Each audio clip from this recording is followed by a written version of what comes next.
em cima que teve 2 semanas atrás, pancadaria um deputado de 68 anos. Ridículo. Se você ainda tivesse a esperança de que esses caras guardariam aquilo com afinco, ainda assim não devia estar circulando entre eles. Perfeito. Então não demorou assim. As primeiras coisas que eu recebi foi as mensagens que não tem nada a ver com nada. Existe alguma possibilidade, Dani, de uma delação premiada de Daniel Vorcaro? Hoje, acho que é o caminho que está restando para ele. Porque a defesa técnica no financeiro, ele até poderia tentar fazer. Digo, né, no que diz respeito aos balanços do banco, etc e tal, ele podia enrolar muito. Mas com o que foi encontrado, de novo, né, e que a gente ainda não viu, porque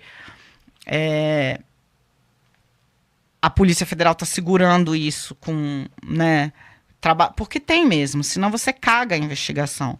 Mas com o que tem hoje de suspeita de corrupção no Congresso, suspeita de corrupção no Banco Central, suspeita de alguma coisa esquisita na CVM, para dizer o mínimo,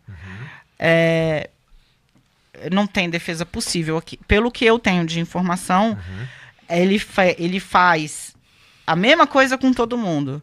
Então, o que quebrou ele nessa última decisão do André Mendonça? Ele escreve pro pastor, o cunhado pastor dele, fala... o Bellini, acho que é Bellini o nome do cara, Bellini tá dizendo que não recebeu esse mês. É para pagar? Aí perguntou o pastor pro Vorcaro, aí o Vorcaro responde, claro, paga. Que era um funcionário do Banco Central, entendeu? Que eles, mesma coisa pro Sicário. Fulano, não caiu 1 milhão desse mês. Tipo assim, era muito descarado. Tava tudo muito lá. Então, assim, o caminho que tá sobrando para ele, não passar o resto da vida na cadeia, é uma delação. Vai ter uma dificuldade adicional, porque também, né, a lei diz que chefe de organização criminosa não pode fechar acordo de delação, né? Que ele poderia ser encaixado nisso. Porque hoje ele é tratado pela PF como chefe de uma organização criminosa. Entendi, tá bom. Né? Porque você tem que delatar quem tá para cima, não interessa se delatar quem entra bagrinho, né? Quem tá para baixo. Ele teria de apresentar um personagem que, em tese, lucrava tanto quanto ou mais do que ele com essas operações, e que seria uma espécie de sócio oculto desse grande esquema, né? Tem gente que tem uma tese... Você acha que existe? Existe a tese de que sim. Entendi. Mas vai dar um trabalhinho para convencer a justiça, né? Entendi. E a polícia. Para ele... Entendi. Então, portanto, como ele tá... Como a polícia disse que ele é o líder, ele tá numa posição que nem a delação premiada é fácil para ele. Não. Entendi. Agora, né? Ele vai... Qual é o roteiro, né? Você senta com a sua defesa, faz um cardápio, né? Tipo, eu posso... Aqui o Igor eu vou ferrar, o Tramontina com certeza, a Dani Lima que trabalha no Flow com certeza, a Dani Lima que não trabalha no Flow eu vou salvar. Então, se vai salvar é porque tá envolvido, hein? Você faz um cardápio, é porque, né? Você faz um cardápio e aí apresenta para ver o que as autoridades... Entendi, ver se os caras querem... O que as autoridades acham. O presidente da CPI do crime organizado, Alessandro Vieira, o senador, conseguiu 35 assinaturas e pediu a abertura de uma CPI para investigar os 2 ministros e o Vorcaro, né? Aí cai no colo do presidente do Senado, que é quem define se vai ou se não vai, né? O presidente do Senado tem segurado todos os pedidos de impeachment de ministros do Supremo, bem como de outros pedidos de investigação de uma série de pessoas, né? Nesse caso também ele vai segurar, você acha? Eu acredito que sim. Gente, já tá esse rolo todo. Uma CPI para investigar 2 ministros do Supremo no meio desse caso, e ainda é um pouco isso, né? Se o pessoal que está em casa parar para pensar um pouquinho, vai ser de novo você olhando. E, cara, é difícil para mim, aquela, né? É difícil falar e não parecer. Um babaca. Porque, assim, cara, um negócio de 35 milhões, um resort é horroroso, né? Se você trabalhou a maioria da vida como servidor público, de onde vem, né, dinheiro? Não, mas na advocacia, o período exíguo que passou exercendo na advocacia foi muito bem. Então, assim, dá um trabalho, é horroroso, é feio.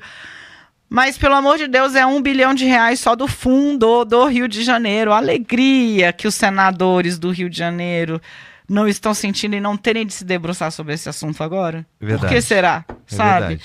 E eu tô falando de um estado, a lista, são mais de 400 municípios, né, entes. Nós vamos ter que se dividir, Dani. Eu falo do negocinho, tu fala de outro negocinho. A Daniela fica rezando pro cara não abrir mais uma CPI, não abrir mais uma frente de investigação. Pelo amor de Deus. Eu Deus. não tô conseguindo não aguentar tem mais esse braço. só nisso aqui, né? Tá conseguindo dormir? Como você disse, o polvo? É, um polvo, Eu durmo, cara. Eu tenho dormido muito pouco. Até nisso me lembra a Lava Jato. Porque eu tenho dormido muito pouco e tô com um relógio biológico, tipo, condicionado para, independentemente do que esteja acontecendo, eu abro o olho 6 da manhã. Entendi. Pra ver se... E tu enche o saco das tuas fontes todo dia?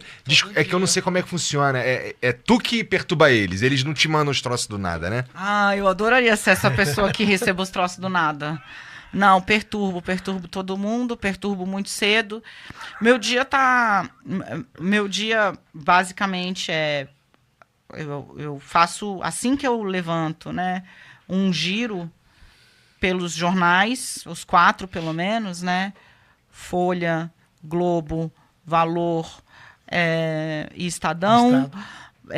Abro o meu dia vendo se a minha coluna está chamada na home do UOL, se está bem chamada, se estou nas mais lidas. Então, faço um giro pelos principais portais também.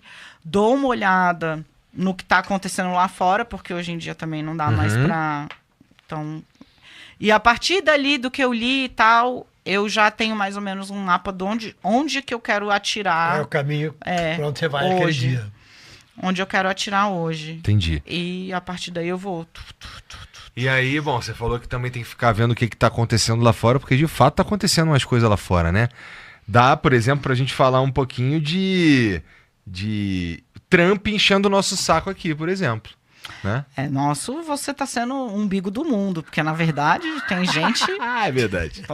Vai lá no Irã e manda essa no meio da rua. Pois é, então, tá aqui também pra gente falar do Irã, que tá sofrendo muito lá e tem bastante coisa pra gente falar, porque o Irã, inclusive, tá falando que vai, se você rompe relações com os Estados Unidos, o Estreito de Hormuz passa a ser uma opção, né? Pra você acessar. Pra acessar.